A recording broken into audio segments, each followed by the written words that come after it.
the two of you. And the couple that manages to find the most interesting common point between the two of you is going to win these fabulous little goodie bags. Are we all excited or not? No.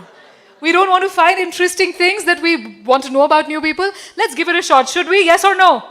Yes? So I'm going to say start. You're going to go. Have a conversation. Strike up a conversation with somebody you don't know. Find something interesting that is common to the two of you. And the couple that tells me the most interesting common point is going to win this goodie bag. Are we all sorted? Yes or no? Let's go. Start.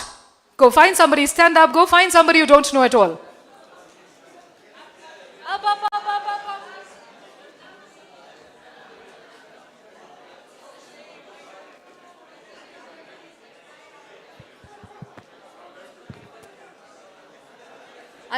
I hope everyone's walking.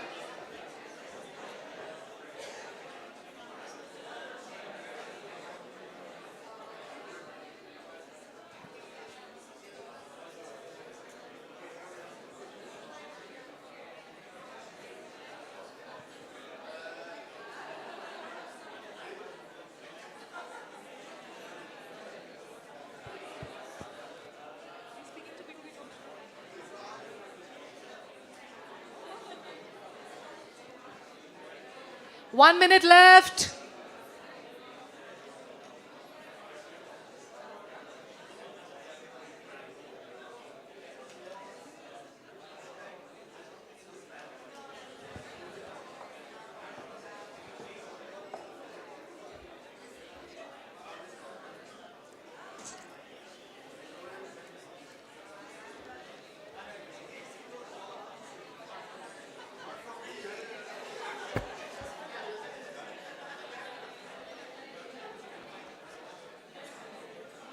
Time up, everyone. Time up. Can we please take our seats again? Can we end these conversations? Take our seats again. Okay, is there anybody who'd like to share what they discovered was common between them and somebody else and something interesting? I'm coming with a mic. Is there anybody who'd like to share something common? Something interesting you found? Yes.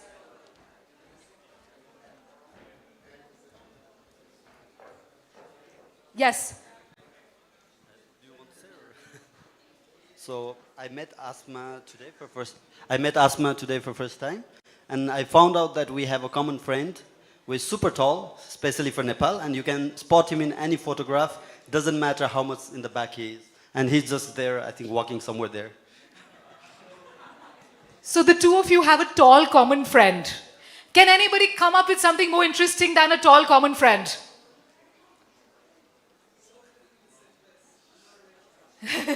Not original. Okay. Would you have something better, sir? Something more interesting than a tall common friend? Yes.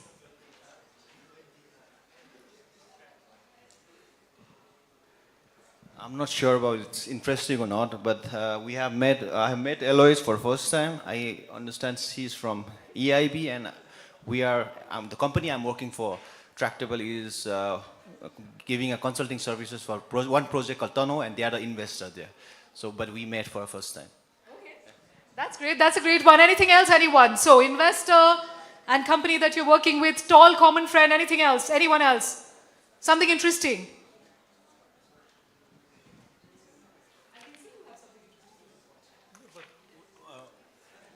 We just met, and I grew up on a farm, and she lives on a farm, but it's not interesting. This is 5,000 years of culture.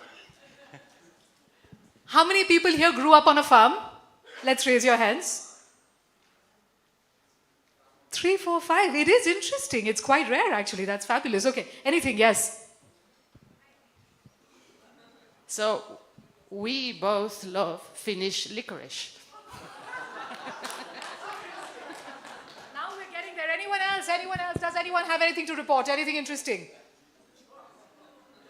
Okay, in that case, let's vote. Who are we voting for? Tall common friend, growing up on a farm, meeting the investor company for the first time, and liking the same Finnish licorice. Which one are we voting for? 1, 2, 3, or 4? Ooh, this is going to be, this requires voting now. Okay, 4. Okay, number 1, let's go. Yay! If you think number 1. Number 1. Tall common friend. Number 2, investor, meeting the investor. Okay, there's half a person who raised their hand. Okay, growing up on a farm, living on a farm. Okay, both of them loving the same Finnish licorice. Raise your hands if you agree or go yay. Come up, both of you, come up. Let's have a round of applause for them.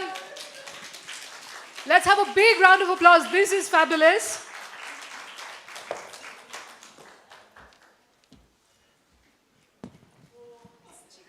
That's cheating.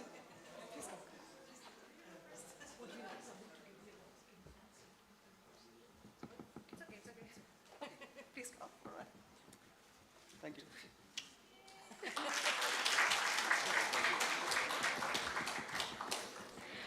On that note, let's get back to serious business. For years, we've been aware that Nepal has abundant potential when it comes to renewable energy generation. With this potential, of course, come the opportunities and challenges of proper utilization.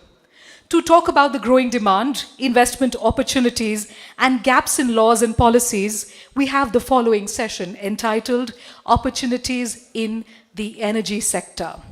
But before we start the panel discussion, I would like to invite Dr. Julia Wernersson and Miss Marina Adele from the Swedish Energy Agency.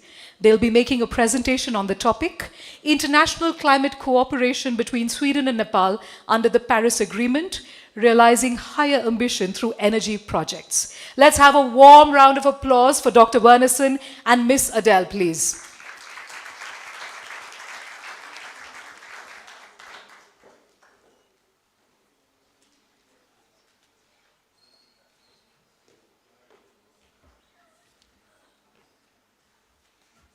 So thank you so much for being here, and I'm happy to see so many people here wanting to listen to this session. I understand there are more people as well, not just us presenting, but hopefully we have something interesting to say today.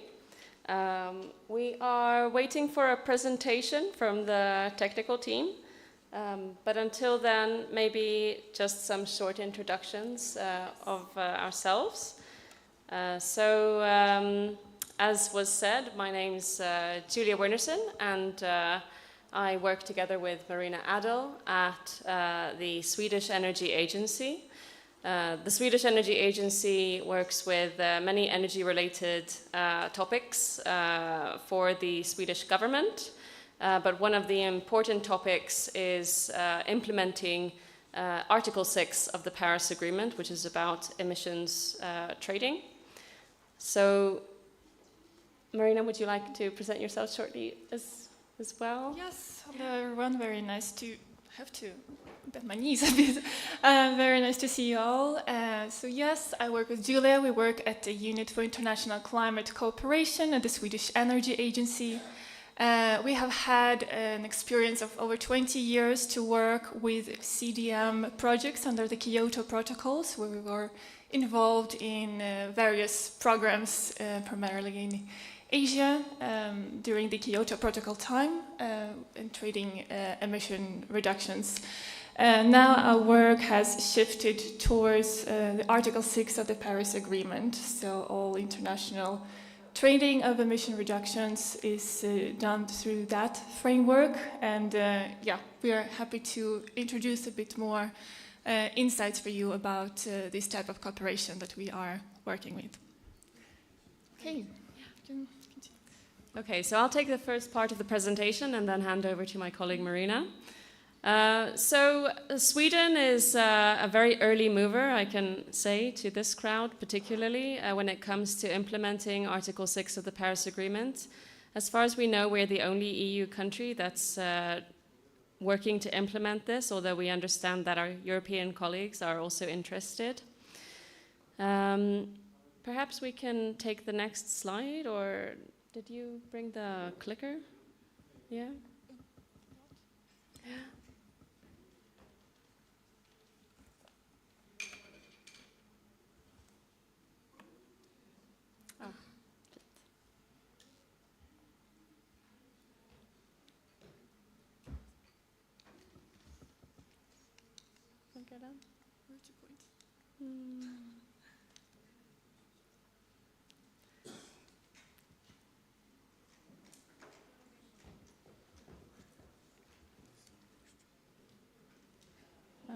we go. Excellent. So a little bit about the Swedish Energy Agency. We work with topics such as energy security and defense. We work with sustainable business and supporting sustainable business models, industry and transport.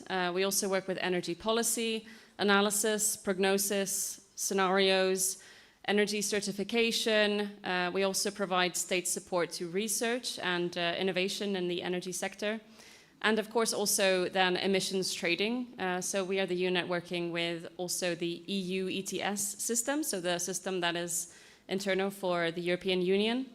And then also, of course, the reason of the topic, or the topic of today, which is international trading of carbon credits under the Paris Agreement. So the reason for us being interested in this special mechanism is because Sweden is, of course, as many might know already, connected to the EU NDC, that is the nationally determined contribution to the UNFCCC. The EU has submitted a climate target together with all of the other European countries that states the EU ambitions when it comes to reaching the 1.5 degree target that we have globally. But on top of that, Sweden also has additional climate goals that currently are still more ambitious than the EU NDC, so the EU climate targets. And as part of that more ambitious work that we have, we are then able to also focus on supplementary measures to the Swedish climate work. And one of those supplementary measures is the international cooperation that you see in the middle, the blue circle. Maybe I can take the, which button is it? That one. There we go. Very nice. So, and we've identified then that we can use Article 6 of the Paris Agreement as part of our climate work in international cooperation. And Article 6 of the Paris Agreement then, for those of you who are not aware, is something that can promote voluntary cooperation between countries to reduce emissions through international trade in carbon credits. This is a way and is intended to be used as a way to raise global ambition and create climate action in line with the spirit of the Paris Agreement and the goal of a 1.5 degree world maximum. The Swedish Energy Agency is mandated by the Swedish government to contribute to the fulfillment of Sweden's national climate target and also to raise climate ambition using international cooperation. And because of this mandate, the Swedish Energy Agency then contributes to the negotiations at the United Nations. Some of you might know that Article 6 of the Paris Agreement is not completed, the negotiations are not completed. So we continue to contribute to those and also try to channel in our experience of actually trying to implement the Paris Agreement into those negotiations. We also work with policy connected to Article 6 and creating our own national framework. Countries that engage in Article 6 of the Paris Agreement generally need to have their own national framework in place in order to implement it. We also provide a lot of capacity building, often through our partners. So we have partnered with, amongst others, Global Green Growth Institute, UNDP, the World Bank, the Asian Development Bank, who can then provide capacity building for host countries, for example, Nepal, who might be interested in engaging in cooperation with Sweden. We also support research connected to Article 6. There are a lot of things that aren't clear when it comes to various aspects of Article 6, such as the methodologies on how you calculate things, what the actual text in the Paris Agreement means, and how it can be used to contribute to raising ambition. And on top of that, we also, of course, have our own purchasing program, which is what we're going to talk a little bit more about today. So we work in various different ways to try to implement this. One way is through direct international cooperation with other countries. And here it can be simply between two countries that are interested. And we engage with interested countries. It's beginning to be more and more countries that are interested in implementing Article 6. We can also work through a partner. And here, again, we can use, for example, Global Green Growth Institute or Asian Development Bank, who then can provide support for the host country in order to create an agreement between Sweden and the host country. We also work through various multilateral initiatives. And here again, we can see actors such as the World Bank and ADB, who are also creating fund constructions through which we can also procure internationally transferred mitigation outcomes, as the carbon credits are called under the Paris Agreement.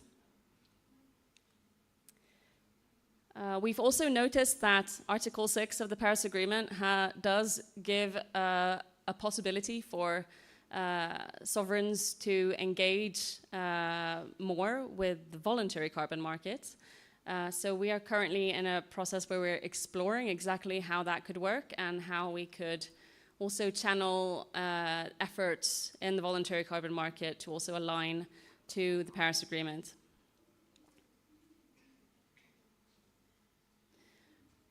And these are some of the memorandums of understanding that we have signed already with 3 different countries. As you see, Nepal is one such country. This has been the first step, and these were signed at a very early stage. Article 6, the text that's finalized in the negotiations, is fairly new, so these agreements were signed at a very early stage. The text is now negotiated to the point of being actionable, and based off of that, we're now also negotiating bilateral agreements with these countries in order to clarify how we would like the cooperation to look and how it can be used.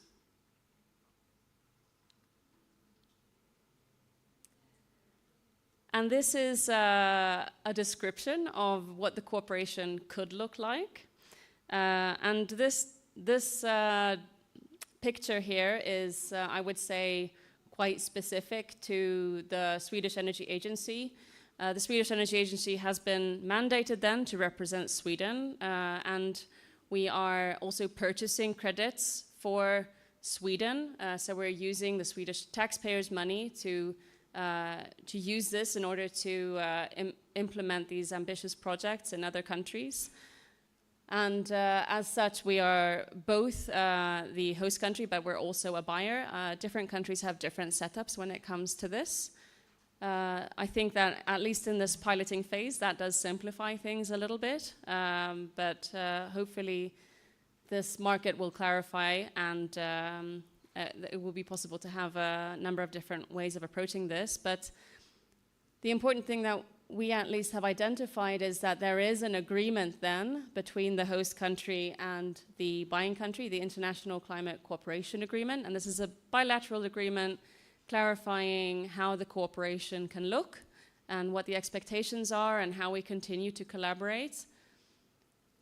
And it's based off of that the host country can then also transfer the internationally transferred mitigation outcomes, and that is the carbon credits from the host country to Sweden.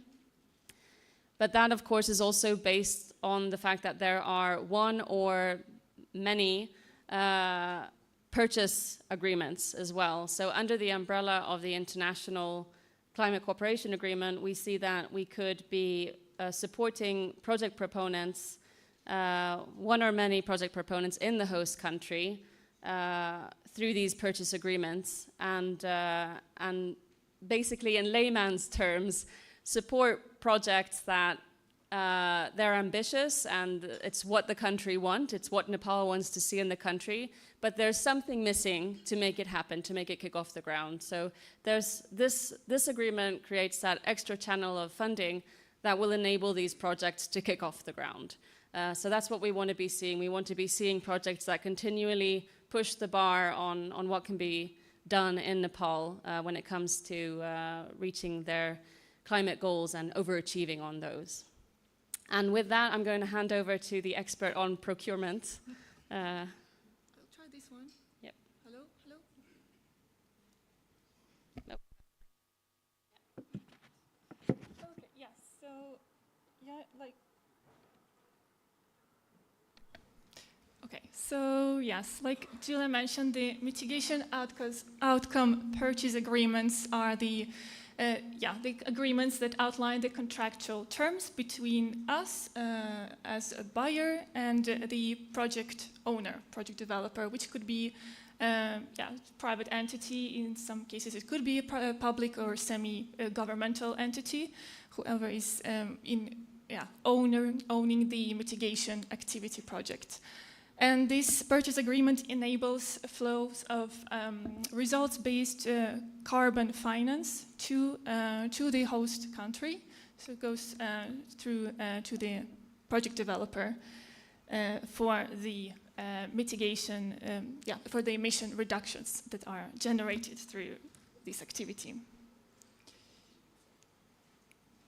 So just to briefly mention what type of activities that we are interested to engage in. And of course, it is primarily the energy sector that we are interested in. And we look into a wide range of activities in the energy sector. Energy is our sector of priority because it's our area of expertise as the expertise authority on energy issues. But also because we do see that energy sector has a large potential when it comes to achieving emission reductions, and there is a lot of opportunities there in looking into various projects and technologies that could be supported through this type of cooperation.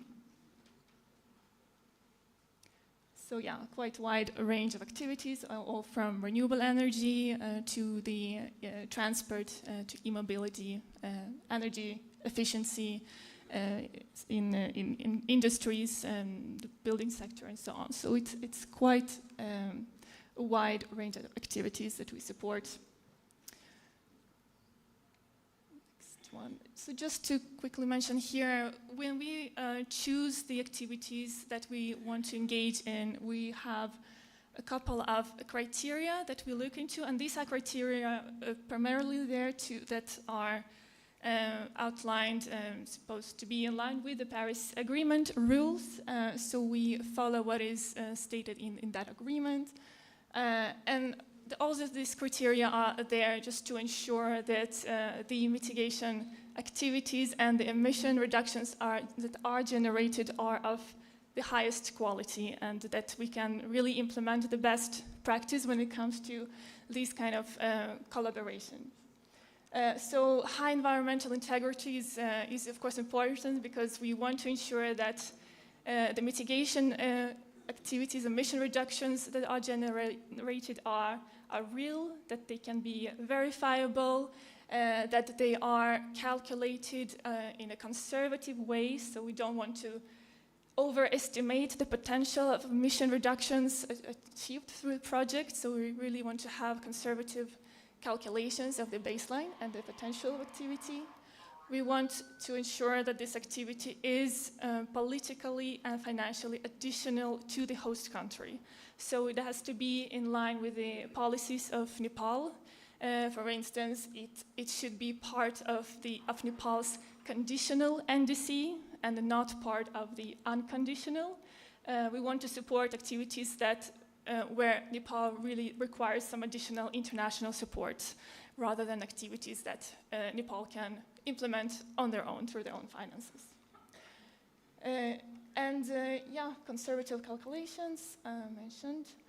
Transformational impact, that's another area we look into, in what way the activity can contribute to a larger systematic change in the country, whether the activity can be scalable, if a pilot activity that's identified can be replicable in other areas of Nepal, just to generate more emission reductions as time goes. So we look into that. We look also into the lifetime of the project, how long it may last, and what are the potential of the emission reductions. And sustainable development is also a very important aspect of this. We want to ensure that activities also contribute to sustainable development goals, SDGs, by looking into what other co-benefits activities could generate. That could be, of course, providing energy access, but it could be also empowering women, say, through education, trainings on technology, improving air quality, land degradation, and so on. So whatever other potential co-benefits, they should be clearly specified, and we would like to follow and monitor them also throughout the project's lifetime. And